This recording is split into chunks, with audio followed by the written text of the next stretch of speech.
오늘은 타작 마당 습격 사건, 이런 제목의 말씀 함께 나누도록 하겠습니다. 지난 시간에 저희는 이삭을 주우러 나갔던 그 루세 이야기를 함께 나누었습니다. 유력한 자, 이 보아스라는 사람의 배려를 통해서 이 아무것도 가진 것이 없는 이 과부 룻이 20kg 정도의 이삭을 짊어지고 베들레헴 성 안에 있는 집으로 돌아갔지요. 자신의 처지를 비관하고 있던 이 시어머니 나오미는 이 룻이 들려주는 이야기를 듣고 깜짝 놀랐습니다. 아무도 자신의 처지를 돌아주지 않는다 생각을 했는데 이 큰 친절을 베푼 이 보아스 때문에 너무나 감사하게 되었죠. 요즘에도 이런 사람이 있을까? 그런 생각에 보아스에게 마음껏 축복을 했습니다. 그랬더니 며느리 룻이 이런 이야기를 2장 21절에 합니다. 그가 내게 또 이르기를 내 추수를 다 마치기까지 너는 내 소년들에게 가까이 있으라 하더이다. 보아스가 그냥 하루만 여기서 한 20kg 정도의 이삭을 줍는 것으로 끝날 것이 아니라 추수 끝날 때까지 계속해서 일할 수 있도록 허락해 주었다라는 내용입니다. 그런데 여기 보면 추수할 때까지 남자 일꾼들 옆에서 이삭 줍는 걸 허락받았다라고 이야기를 했어요. 사실은 2장 8절에 보게 되면은 보아스가 룻에게 한 이야기는 남자 일꾼들 사이가 아니라 여성 일꾼들 사이에서 일하라라고 이야기를 했었죠. 왜 룻이 이 여성이 아니라 남성 일꾼들 사이에서 일하라고 허락받았다 했는지 좀 의아하긴 합니다. 그런데요, 이 시어머니가 이 룻의 이야기를 듣고서 2절에 이렇게 말합니다. 내 딸아, 너는 그의 소녀들과 함께 나가고 다른 밭에서 사람을 만나지 아니하는 것이 좋으니라. 시어머니가 이제 룻에게 조언을 하는데 남자 일꾼들 사이에서 일하지 말고 여자들 사이에서 일하라. 보아스 밭에서 일하는 게 좋겠다라고 이야기를 하는 겁니다. 이 주고받는 대화를 보면 조금 이상하다라는 그런 생각이 드는 내용이 있어요. 이 충고를 받아들고 며느리는 이제 23절에 기록되어 있는 것처럼 그 보아스의 밭에 나가서 추수가 끝날 때까지 여자 일꾼들과 함께 이삭을 줍게 됩니다. 나오미와 룻은 이렇게 보아스라는 사람의 배려를 통해서 당분간의 경제적인 어려움을 해결할 수 있게 되었습니다. 어느덧 이제 보리와 밀 추수가 다 끝나는 시기가 되었습니다. 그런데 여러분, 우리가 지금 이렇게 룻기를 읽어가면서 우리 모두의 기대는 언제 보아스와 룻이 이제 연애를 시작할까? 이런 것 좀 있지 않습니까? 그런데 발전이 없어요. 그냥 지나가면서 마주치면 눈 인사 정도는 하는데 그렇다고 해서 뭔가 더 깊은 관계가 아직 만들어지지를 않는 겁니다. 여러분, 분명히 룻기 읽으면서 그걸 느낄 수가 있죠? 이 두 사람 사이에 아무런 발전이 없으니까 결국은 이제 이 룻의 시어머니 나오미가 나섭니다. 이 애매한 관계를 좀 발전시켜 보겠다. 중매쟁이 역할을 자처하죠. 그리고 오늘 본문의 3장 1절 이렇게 말합니다. 룻의 시어머니 나오미가 그에게 이르되 내 딸아, 내가 너를 위하여 안식할 곳을 구하여 너를 복되게 하여야 하지 않겠느냐. 안식할 곳을 구한다라는 말은 결혼을 하도록 해야 되지 않겠냐, 이런 말입니다. 그러니까 지금 나오미가 직접 며느리 룻이 재혼할 수 있도록 적극 추진하고 있는 겁니다. 그럼 누구랑 결혼하라는 이야기겠어요? 2절에 이렇게 말하죠. 네가 함께하던 하녀들을 둔 보아스는 우리의 친족이 아니냐. 보라, 그가 오늘 밤에 타작 마당에서 보리를 까불리라. 당연히 이 룻의 결혼 대상은 보아스라고 생각을 하는 겁니다. 그러니 보아스가 우리의 친족이기도 하니까 룻이 보아스와 결혼하면 좋겠다, 이렇게 제안을 합니다. 이 보아스와 룻이 결혼을 하게 되면 그게 룻에게도 좋은 일인지는 모르겠지만 사실 제일 좋은 혜택을 받는 사람은 누구예요? 나오미입니다. 왜 그런 거 아니? 이제 룻이 보아스와 결혼을 하면 보아스가 친족이기 때문에 이 나오미의 남편인 엘리멜렉의 가문의 대의를 이을 수 있게 됩니다. 근데 문제는요, 이 두 여성이 이렇게 아무리 계획을 세운다 할지라도 남자의 마음이 중요하잖아요. 이 보아스의 생각이 중요하지 않습니까? 분명 지금까지 보아스가 했던 말이나 행동을 보면 룻에게 관심이 있습니다. 이 단순한 친절은 아닙니다. 그런데 애매한 상황에서 더 이상 보아스가 움직이지를 않는 거예요. 왜 보아스가 적극적으로 움직이지 않았을까? 짐작이 가는 점은 있습니다. 우리가 2장에서 이 보아스와 룻이 처음 만났을 때를 생각을 해보면 룻을 가리켜 보아스가 내 딸아 이렇게 말하죠. 내 딸이라고 이렇게 말한 그 어떤 내용을 살펴보게 되면 아마도 보아스와 룻 사이에 나이 차이가 꽤 났던 것 같습니다. 아마 아버지와 딸만큼 그렇게 많이 난 중년의 남성과 젊고 아름다운 룻 사이에 말하자면 벽이 있다라고 느낀 거겠지요. 그래서 보아스가 적극적으로 다가가지 못한 것 같습니다. 자, 그럼 어떡합니까?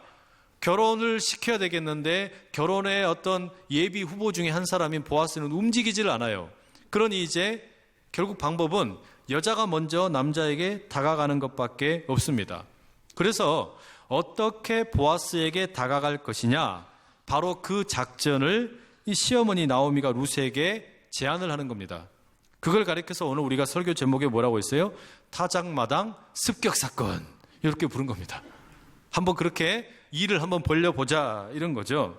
남자가 움직이지 않으니까 그러면 우리라도 움직여보자라는 겁니다. 여러분, 이 작전을 자세히 한번 살펴보십시오. 나오미가 이 작전을 계획을 하는데 나오미는 어린 시절에 베들레헴에서 살았기 때문에 그 동네에서 추수가 끝난 다음에 어떤 일이 있는지, 무슨 일이 진행이 되는지 너무 잘 알아요. 그 당시에 어떤 풍습이나 이런 걸 너무 잘 아는 겁니다. 그래서 이제 추수가 끝나고 타작을 하는 날을 D-Day로 잡습니다. 추수가 다 끝나면 그냥 쌓아놓는 것이 아니라 타작을 해서 탈곡을 해가지고 알맹이만 이렇게 쭉 추리지 않습니까? 바로 그날이에요. 근데 더 정확한 시간은 언제입니까? 어둠이 짙게 내려앉은 늦은 밤입니다. 이 밤에 뭔가 역사를 이루어 보려고 하는 거예요. 장소는 어디냐? 타작마당이라고 합니다. 보다 정확하게는 타작마당의 보아스의 숙소라고 할 수 있습니다. 시어머니가 이 모든 상황을 다 꿰뚫어 보는 상황 가운데 며느리에게 이 타작마당 습격작전 준비사항을 일러줍니다. 3절에 이렇게 기록되어 있죠. 그런즉 너는 목욕하고 기름을 바르고 의복을 입고 타작마당에 내려가서 그 사람이 먹고 마시기를 다 하기까지는 그에게 보이지 말고. 뭐라고 얘기합니까? 먼저 몸을 깨끗이 씻으랍니다. 그런 후에는 오일을 몸에 발라서 피부를 촉촉하게 합니다. 그리고 나서는 지금까지 일할 때 입었던 먼지 묻은 옷은 버려버리고 시장에 가가지고 곱디 고운 예쁜 옷을 사다가 입어라, 이렇게 얘기합니다. 그렇게 깨끗하게 단장을 하고 타작마당 주변을 몰래 숨어 들어가라는 거예요. 이때 제일 중요한 건 뭐냐? 사람들 눈에 띄지 않는 겁니다. 특히 보아스 눈에 띄면 안 돼요. 절대로 보아스에게 들키면 안 되고, 이제 보아스가 다른 사람들과 함께 추수를 마친 기념으로 얼마나 좋겠습니까? 농사를 지어가지고 이만큼 많이 이렇게 추수를 했으니까 아마 배불리 먹고 또 술도 거나하게 마실 것이다. 취할 때까지 기다려라, 이겁니다. 그렇게 절대 보아스에게 들키지 말고 그때까지 기다리라는 거예요. 이어서 이제 실행 방안이 나옵니다. 이게 준비가 끝나면 이제 어떻게 하냐? 4절 이렇게 기록하죠. 그가 누울 때에 너는 그가 눕는 곳을 알았다가 들어가서 그의 발치 이불을 들고 거기 누우라. 그가 네 할 일을 네게 알게 하리라 하니. 보아스가 이제 술도 취하고 배도 부르고 기쁜 마음으로 자기가 머물던 임시 숙소로 들어갈 텐데 그 위치를 고양이처럼 살금살금 은밀하게 따라가라는 거예요. 그리고 이제 보아스가 그 안에 딱 들어가는 것을 보거든 기회는 한 번뿐이다. 절대로 놓치지 말고 바로 들어가가지고 이불 덮어주고 아니 몰라요 해라 이거예요. 그러면 뭐라 그러는 겁니까? 보아스가 너에게 무엇을 해야 될지 알려줄 것이다는 거예요. 아니 뭘 알려주긴 알려줍니까? 뻔하지. 안 그렇습니까? 지금 이 시어머니 나오미의 이야기를 가만히 다 듣고 나서 룻이 뭐라고 반응을 해요? 5절에 이렇게 답하죠. 룻이 시어머니에게 이르되 어머니의 말씀대로 내가 다 행하리이다 하니라. 하여튼 룻은 우리가 지금 이 룻기를 읽어가면서 시어머니 말이라면 거의 하나님 말씀처럼 받아들이고 있는 거예요. 그냥 시어머니 이야기는 다 그대로 고스란히 받아들이고 있는 것이죠. 자, 이제 이 타작 마당 습격 작전, 감독은 나오미이고 선수는 루시입니다. 이렇게 모든 준비가 다 끝났어요. 여러분 보시기 어떠세요? 이 나오미와 룻의 작전이 참 로맨틱하게 느껴지죠? 사랑 이야기가 아주 무르익고 있는 것처럼 보이죠? 우리가 그렇게 충분히 느낄 수 있습니다. 야, 이 여성들이 아주 기가 막힌 작전을 세우고 있구나, 이런 생각이 드는데요. 그런데 이 나오미와 룻의 이 작전을 우리가 로맨틱한 이야기로, 사랑 이야기로 받아들이려고 하면은 먼저 해결돼야 될 과제가 하나 있습니다. 그게 뭐냐면 이 나오미와 룻의 작전이 정말로 이게 로맨틱한 거냐라는 것을 조사를 해볼 필요가 있어요. 사실 이 두 여인이 꾸미고 있는 이 작전은 성경에 완전히 새로운 이야기는 아닙니다. 비슷한 이야기가 창세기에 한 2번 정도 나오지요. 하나는 창세기 38장에 나오는 유다와 다말의 이야기입니다. 유다라는 사람이 있었어요. 그 사람에게 아들이 둘이 있었습니다. 엘과 오난이라는 이름이 있었습니다. 그런데 이 두 아들이 하나님께 범죄를 해가지고 하나님의 심판을 받아서 공교롭게 다 죽고 맙니다. 게다가 유다의 아내도 세상을 떠납니다. 결국요, 이 유다라는 사람도 자기 이름으로 가문을 이을 수가 없는, 말하자면 자녀가 없는 상황이 되어버렸습니다. 이때 아내도 없고 아들도 없는데 나서는 여자가 한 명 있는데 그게 누구냐면 이 유다라는 사람의 며느리 다말입니다. 다말은 어떻게 하면 시아버지의 가문을 이을 수 있을까 궁리를 하다가 이제 시어머니가 돌아가신 후에 슬퍼하고 있던 이 유다, 자기 시아버지를 유혹하기 위해서 길거리에서 몸을 파는 창녀처럼 위장을 합니다. 그리고 이 시아버지를 유혹을 하게 된다라는 겁니다. 이 이야기도 상당 부분 룻과 나오미의 이야기와 비슷한 면이 있어요. 게다가 더 비슷한 이야기는 어디에 나오냐? 창세기 19장에 보시면 롯이라는 사람과 롯의 두 딸의 이야기가 훨씬 더 비슷해요. 이 롯이라는 사람은 아브라함이라는 믿음의 조상의 조카였죠. 본래는 두 사람이 같이 살고 있었는데 가축도 많아지고 서로가 다 부자가 되다 보니까 같이 살 수 없어서 롯이 떠납니다.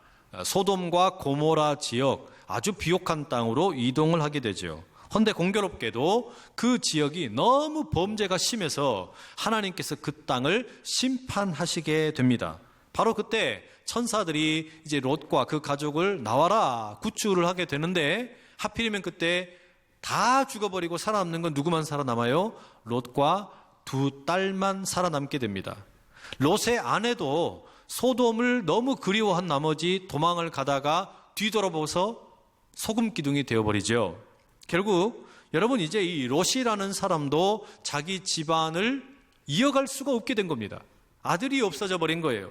이때 나서는 게 누구냐? 롯의 두 딸이 또 나섭니다. 큰 딸이 자기 여동생에게 창세기 19장 32절에 이렇게 말합니다. 우리가 우리 아버지에게 술을 마시게 하고 동침하여 우리 아버지로 말미암아 후손을 이어가자 하고, 아버지를 그냥 술을 거하게 드시게 한 다음에 취하시거든 아버지와 동침을 해서 아들을 낳자라는 겁니다. 그렇게라도 해서 집안의 대를 잇자라는 겁니다.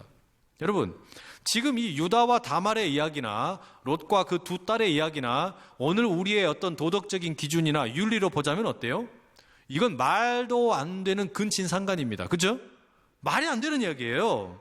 게다가 여러분, 이 롯과 두 딸 사이에서 태어난 그 아들들이 누구냐? 롯의 큰딸이 낳은 아들의 이름이 모압입니다. 모압 사람들의 조상이 돼요.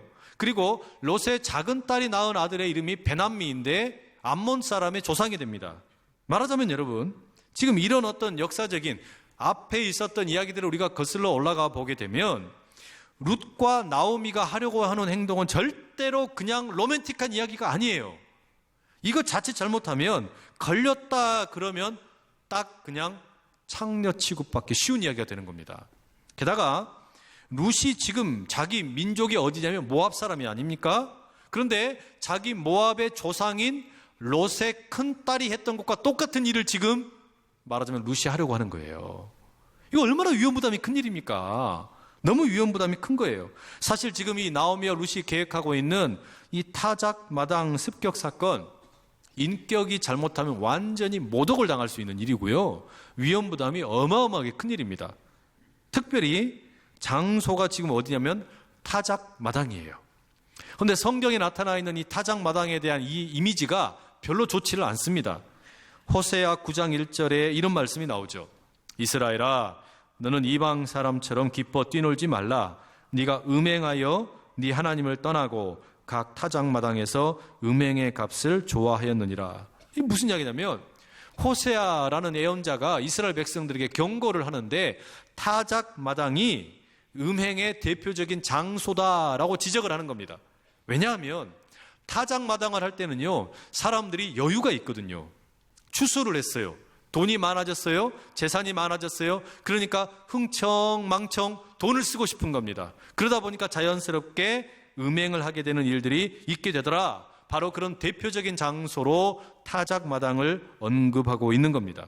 그러니 지금 타작 마당에서 나이가 많은 보아스라는 남자를 유혹한다. 이것은 룻이 지금 음행하는 여인, 창녀처럼 비유될 수 있다라는 말이에요. 자, 그럼 여러분, 이게 전혀 로맨틱한 이야기가 이제 아니죠? 게다가 지금 이 룻과 시어머니인 나오미의 의도는 순수합니다. 결혼을 하기 위한 의도예요. 그죠? 우리는 그걸 압니다. 그러나 사람들은 그걸 모르잖아요. 겉으로 드러나는 것만 보니까. 그래서 어떻게 하냐? 사람들에게 절대로 들키지 말라고 신신당부를 하는 겁니다. 그렇게 신신당부를 해서 이야기를 하지만 만약에 혹시라도 사람들에게 들키면, 보아스에게 들키면 이게 혹여 오해를 사서 저 모압 여자가 자기 조상이 그랬던 것처럼 남자를 꼬드겨 가지고 뭔가 한 번 살림 하나 차리려고 하나 보다, 이런 어떤 말하자면 아주 저질적인 취급을 받게 된다, 이런 말이에요. 모든 정황이 그런 겁니다. 장소가 음행의 장소로 유명한 타작 마당입니다. 그리고 룻은 모압 여인으로서, 모압 여인의 그 어떤 후손으로서 자기 조상이 바로 그런 일을 앞서서 했던 일입니다. 게다가 모압의 임금은 이스라엘 민족들이 가나안 땅에 들어가려고 할 때 발람이라는 예언자를 가져다가 저주하게 해가지고 미디안 여자들과 음행을 하게 만들었던 임금이 있었어요. 이런 나라예요. 그러니 지금 룻은 걸렸다 그러면 완전히 창녀 취급 당하는 겁니다. 그러면 여러분, 우리가 이런 질문이 생기잖아요. 아니, 이렇게 위험한 일인데, 이게 오해를 사기 딱 좋은 일인데 도대체 왜 룻은 이 일을 하려고 하는 겁니까? 이렇게 위험한 일을 하려고 하는 이유가 뭘까요? 다른 거 없습니다. 오로지 시어머니 나오미를 위해서 그렇게 하는 겁니다. 시어머니가 잃어버린 기쁨을 회복하도록, 그리고 시아버지 엘리멜렉의 그 가문을 잇도록, 그것을 하기 위해서 이렇게 위험한 일을 선택한다라는 겁니다. 그러면 왜 나오미와 룻은 이렇게 위험한 방법을 선택했을까? 왜 이렇게 로맨틱한 것처럼 보이지만 사실은 상당히 가슴 아픈 이런 일을 택했을까? 이런 극단적인 방법 택한 이유는요, 힘이 없기 때문입니다. 힘이 없어서 그런 거예요. 자신들이 힘이 하나도 없기 때문에 가지고 있는 어떤 문제를 해결할 수가 없어서 이 방법밖에 없더라, 이런 거죠. 과부가 무슨 방법이 있겠어요? 살 수 있는 길이 없으니까. 자, 그래서 이제 여러분, 이 일을 진행을 합니다. 룻이 시어머니가 시킨 대로 그 일들을 다 진행을 하게 되는데 7절 이렇게 말하죠. 보아스가 먹고 마시고 마음이 즐거워 가서 곡식단 더미의 끝에 눕는지라. 룻이 가만히 가서 그의 발치 이불을 들고 거기 누웠더라. 보아스가 추수의 기쁨을 다른 사람들과 함께 누리면서 음식도 배불리 먹고 술도 거하게 취해가지고 이제 자기 숙소에 들어가는 겁니다. 그 위치를 룻이 고양이처럼 살금살금 미행을 하다가 확인까지 다 했어요. 그리고 룻이 은밀하게 잠입을 하는 겁니다. 그리고서는 보아스가 누워있는 자리에 그 발치 이불을 들고 거기에 그냥 확 누워버렸어요. 이제 시어머니가 시킨 대로 다 한 겁니다. 시어머니가 뭐라고 시켰습니까? 발치 이불을 들고 거기 누우라 그랬는데 룻이 그대로 한 거예요. 그런데 여러분, 이 발치 이불을 들다라는 말이 어떤 의미냐면 은밀하게 감추어져 있는 부분을 드러낸다라는 이야기입니다. 남성의 은밀한 부위를 드러낸다라는 이야기예요.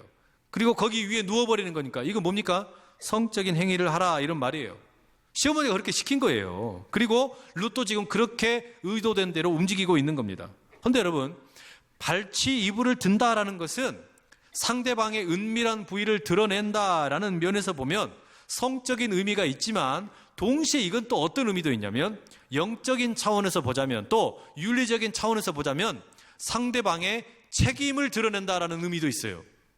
상대방의 감추어져 있는 은밀한 부위를 드러낼 뿐만 아니라 이것은 상대방의 책임을 드러낸다. 말하자면 감추어져 있던 책임을 보여준다라는 의미가 있다라는 말입니다. 여러분, 이것 때문에 지금 룻이 이 위험을 감수하면서 찾아간 거 아닙니까? 자기 여성으로서의 자존심, 잘못하면 자기가 창녀 취급을 당할 수 있음에도 불구하고 왜 그러면 보아스가 누워있는 그 방에 들어가는 거냐? 당신은 우리의 친족입니다. 친족은 이런 일을 감당을 해야 될 책임이 있습니다. 왜 그걸 감추어 두고 있습니까? 감추어 두지 마시고 그것을 밝히 행하십시오. 이거 지금 이야기하려고 하는 거예요. 달리 방법이 없으니까 그래서 결국 이렇게 찾아가는 겁니다. 자, 여러분, 그러면 이 룻의 행동이 이게 지금 부끄러운 일입니까? 아닙니다. 여러분, 이게 지금 성적으로 비난할 일입니까? 아니에요. 이게 너무 지나친 행동입니까? 그것도 아니에요. 이게 절대로 무시할 수 없는 행동이라는 말이에요.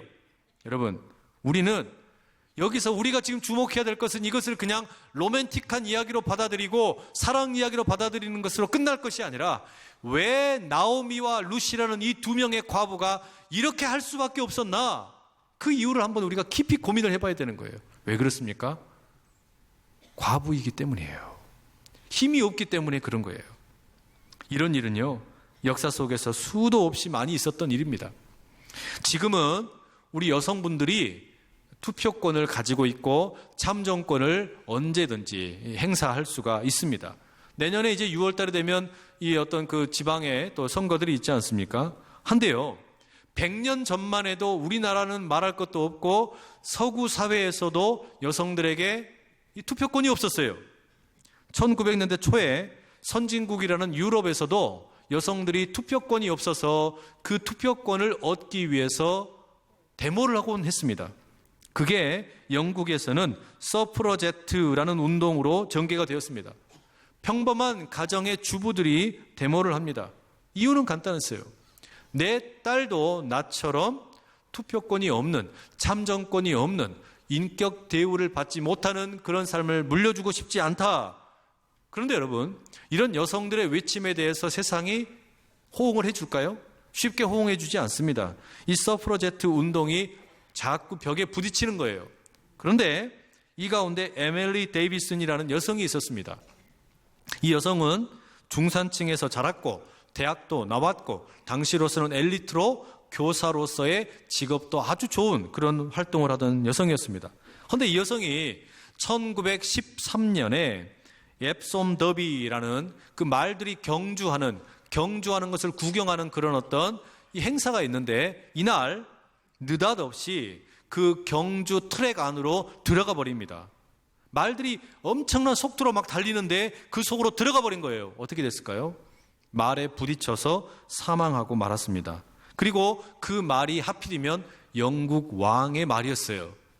왜 이렇게 극단적인 방법을 택했겠습니까? 자신들이 지금 하고 있는 이 서프러제트라는 운동을 알리기 위함이었습니다. 여성들에게도 남성들과 똑같은 투표권을 보장하라. 이것을 말하기 위해서 극단적인 방법으로 행동을 했습니다. 왜요? 다른 방법이 없어서, 힘이 없어서 내 이야기에 귀를 기울여 달라고 이런 극단적인 방법을 택한 것입니다. 여러분, 지금 우리는 기다림의 계절, 대림절을 보내고 있죠. 우리 모두는 무엇인가를 기다리며 살아갑니다. 기다림은 늘 언제나 소망이 있기 때문에 행복합니다. 그러나 그 기다림이 너무 길어지다 보면 그 기다림이 응답받지 못한다라고 생각이 되면 어느샌가 소망은 절망으로 바뀌어버리게 됩니다. 그 소망이 절망으로 바뀌어지기 전에 우리 옆에 있는 나오미와 룻을 누군가는 손을 잡아줘야 되지 않겠어요? 누군가는 그들에게 찾아가서 하나님의 손이 되어주고 하나님의 발이 되어주고 하나님의 눈이 되어주고 하나님의 귀가 되어줘야 되지 않겠냐라는 말입니다. 여러분, 우리 주님께서는 바로 우리에게 지금 그것을 요구하시는 거예요. 우리 옆에 나오미와 룻이 많이 있는데 우리가 이 대림절에 나만 기다리고 있는 것이 아니라, 나의 기다림만 소중한 것이 아니라 나오미와 룻처럼 지금 힘겨워하면서 누군가의 도움을 간절히 기다리고 있는 그들의 그 소망이 절망이 되지 않도록 우리에게 하나님께서 말씀하십니다. 우리가 가서 하나님의 눈이 되어주고 하나님의 귀가 되어주고 하나님의 손이 되어주고 하나님의 발이 되어줄 것을 주님께서 오늘 우리에게 요구하신다는 말이죠. 왜 그렇습니까? 우리는 이미 주님으로부터 큰 은혜를 입었기 때문입니다. 예수 그리스도의 십자가와 부활의 감격 가운데 새 힘을 얻고 능력을 받고, 그리고 하나님이 주시는 여유가 있다면 그걸 가지고 기다림에 지쳐서 소망이 절망이 되어버리려고 하는 사람들, 그들에게 하나님의 손과 발과 눈과 귀가 되어주는 우리 모두가 될 수 있기를 간절히 축복합니다.